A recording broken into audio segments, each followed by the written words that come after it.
Fala Tricolor, sejam muito bem-vindos a mais um vídeo aqui no canal. Sou Rafael Jardim, esse é o Mundo SPFC. Se é a primeira vez que você está passando aqui por esse canal, já te convido a se inscrever, a dar o like no vídeo, né? E para que você ajude aí o canal a chegar a mais torcedores do Tricolor, tá certo? Semaninha parada, né? Até por isso eu dei uma sumida aí, não tinha muito assunto. É a vida de torcedor de time que está eliminado, né? Essa é a nossa realidade, enquanto a gente assiste Corinthians e Palmeiras fazerem a final do Campeonato Paulista, enquanto a gente vê outros clubes se reforçando, falando aí em disputa de Mundial de Clubes. A gente está aí, né, nessa expectativa de começar o Campeonato Brasileiro, de fazer jogo treino com o São Bernardo. Enfim, essa é a fase do torcedor são paulino, né? Como você viu aí no vídeo, no título do vídeo, né? Vamos falar hoje de dois assuntos que são os mais recentes aí que saíram sobre o São Paulo, que é o empréstimo do Eric para o Vitória, né? O atacante não tinha muito espaço aí com o Zubeldia, na verdade ele não tinha muito espaço com treinador nenhum, né? Mas, mais uma vez, mais um ano não tinha espaço com treinador, era ali talvez a segunda ou talvez até terceira opção para o ataque, e vai ser emprestado para o Vitória.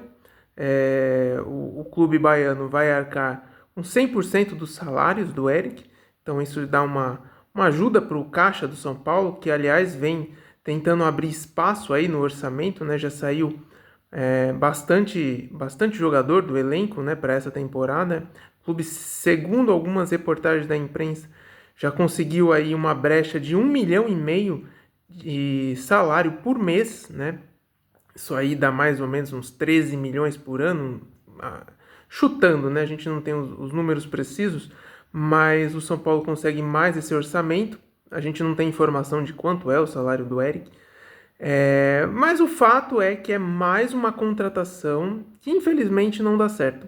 Quando ele foi anunciado, eu fui contra, porque era um jogador que não me despertava nenhuma atenção, vinha com aquela expectativa de ser promissor, de ter feito uma boa temporada anterior, mas a gente sempre fica com o pé atrás, né? E é mais uma contratação aí da gestão Casares que infelizmente não dá certo. Ele tem contrato com o São Paulo até o fim do ano que vem, né? Então vai tentar aí aproveitar essa temporada para pegar ritmo de jogo, para se destacar e quem sabe voltar aí para o seu último ano de contrato, e quem sabe aí dar a volta por cima no São Paulo, né? O fato é que a gestão Casares aí tem cerca de 50 contratações, foi até um levantamento que o canal do Barolo no YouTube apresentou. Ele pegou de um outro jornalista, de um outro influenciador, não sei, e são quase 50 contratações da gestão Casares, e dessas aí você consegue contar nos dedos, talvez até de uma mão, mas uma meia dúzia de contratações dessas realmente valeram a pena. O resto são jogadores como o Eric, que agora está sendo emprestado aí ao Vitória. Segundo ponto, segundo assunto, e esse sim é o principal assunto desse vídeo, que é a carta de intenções que o São Paulo, que a gestão Casares, assinou com o empresário grego Angelos Marinakis. Você conhece o Angelos Marinakis? Eu fiquei conhecendo recentemente, né? Talvez o senhor Casares já o conhecia, porque só mesmo tendo bastante confiança no potencial desse empresário para poder fazer o clube assinar uma carta de intenção com um nome que para 99% da torcida é desconhecido, né? E eu sou bem sincero com você. Vamos falar um pouco mais dessa carta de intenção. Essa carta de intenção, como diz o nome, é uma carta de intenção. Não está sendo nada garantido ainda, não há um acordo do clube, não há condições, não há dinheiro entrando em caixa, nada disso. Mas as duas partes, São Paulo e o empresário, assinaram uma intenção de fazer um acordo. Qual é este acordo? Ninguém sabe, né? O torcedor do São Paulo, ele tem a única função de pagar as contas do clube, seja indiretamente por meio de cota de TV, né? Dando audiência para a TV e indiretamente remunerando o clube, seja comprando material esportivo do clube, seja como sócio torcedor. Então, os torcedores de São Paulo servem apenas para pagar contas. Ele não fica sabendo de um acordo desse nível que está sendo feito num ativo tão importante quanto é a base do clube, né? Então, a gente não sabe nada do que está sendo feito. A gente tem informações que são dadas em migalhas pela imprensa, por meio de telefone sem fio, que também chega ao jornalista, do que pode estar acontecendo. Então, assim, eu não sei você, eu fico muito preocupado, mas muito preocupado mesmo, com esse acordo que o São Paulo está fazendo, né? Eu já ouvi falar em 200 milhões, eu já ouvi falar em até quase 1 bilhão num acordo desse. Tá tudo aí na imprensa, se você jogar no Google você vai achar.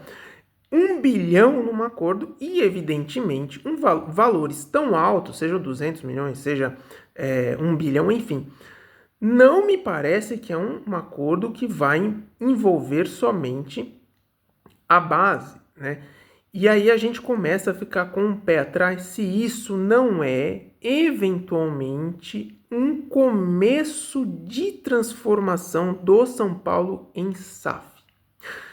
Aqui não é nenhuma crítica ao modelo SAF, eu sou totalmente favorável, mas eu acho que é consenso que isso precisa ser feito às claras, que isso precisa ser feito com planejamento, com uma empresa ou com um empresário de confiança, não pode ser qualquer um. Não estou dizendo que o tal Marinakis é qualquer um, só estou dizendo que precisa ficar tudo muito às claras. Mas voltando à intenção do futuro acordo, este acordo prevê aí um investimento na base em torno aí de 200 milhões, onde este empresário ganharia uma comissão alta, não é comissão de 5%, 2%, não se sabe exatamente, mas é uma comissão alta, né, na futura venda de jogadores a partir do momento que fosse assinado o acordo. Então, assim, só por isso já é um acordo que preocupa, né? Nós, como torcedores, a gente espera que isso seja muito bem definido. O segundo ponto é que não parece que vai ser só pela base. Vai entrar uma grana muito gorda aí que deve pingar no clube, no time principal, no elenco principal do São Paulo. E aí vem o receio de que esse dinheiro fácil, né, vai fácil, acabe sendo mal gerido, trazendo jogadores aí, como tantos da gestão Casares, que só venham para inchar o elenco, para engrossar a folha salarial, e só no fim das contas acabe aumentando a dívida que o São Paulo já tem. Então, é um acordo cheio de dúvidas, ninguém entende nada. Quem vai gerir esse dinheiro? É só o Casares? Ele manda em tudo? Então, é um dinheiro que vai entrar para a base. É só o senhor Casares que decide como usar, quem contratar, como vai ser usado? As contas vão se misturar, vai entrar tudo no caixa principal do clube, e contas de base, contas do time principal, do social, é tudo uma coisa só, e aí a gente tenta melhorar tudo. Como que vai ser, né? Nós, torcedores, não temos informação alguma. O que a gente tem é muita preocupação do que pode ser assinado, porque uma vez assinado, isso não pode ser desfeito. E, evidentemente, não vai ser um acordo para 2, 3 anos. Isso é um acordo aí para médio e longo prazo, né? Até o empresário vai colocar uma boa grana no clube, e até esse valor retornar e depois retornar em lucro para ele vai demorar muito tempo. Então é um acordo de médio a longo prazo. Então tudo isso precisa ser muito bem debatido, definido, né? Explicado aos torcedores. O torcedor precisa ser minimamente ouvido. Não, ok, o sócio torcedor não tem direito ao voto direto e eu nem estou defendendo isso aqui, né? A gente pode até discutir isso em outro vídeo. Eu nem estou defendendo isso aqui. Mas a opinião do torcedor, pelo menos, tem que ser ouvida, né? Seja numa consulta pública, seja por meio de rede social, seja, enfim, algum tipo de voto simbólico do sócio torcedor. Isso precisa ser passado pelo torcedor. O torcedor de São Paulo não pode ser apenas um pagador de conta, né? Porque é isso que a gente é. Porque a impressão que dá que o torcedor de São Paulo, que o clube, se não precisasse do dinheiro do torcedor, ele jogava com o portão fechado, porque ele não precisa para nada do torcedor, a não ser do dinheiro dele, né? Essa é a impressão que dá. Então, é um acordo aí cheio de dúvidas, cheio de riscos. Ninguém conhecia a figura do Marinakis, não estou nem dizendo só do torcedor de São Paulo, estou dizendo assim, da imprensa esportiva em geral, não conhecia a figura do Marinakis. A gente não tem assim histórico do que ele fez talvez em outros clubes, até em outras empresas. Quem é essa pessoa, né? A gente não sabe como que ele foi aparecer aí para o Casares, se foi o Casares que prospectou esse empresário, enfim. A gente fica aqui aguardando, torcendo para que seja algo bom para o clube, mas muito, muito, muito preocupado, né? E aí você vê... e a impressão que dá também é que o Casares manda em tudo. Ok, ele é o presidente, isso é inegável. Foi eleito, tem que cumprir o seu mandato, tá tudo certo quanto a isso. Apesar de eu ser um forte oposicionista à gestão dele. Mas tá tudo certo quanto a isso. Mas parece que ele decide tudo.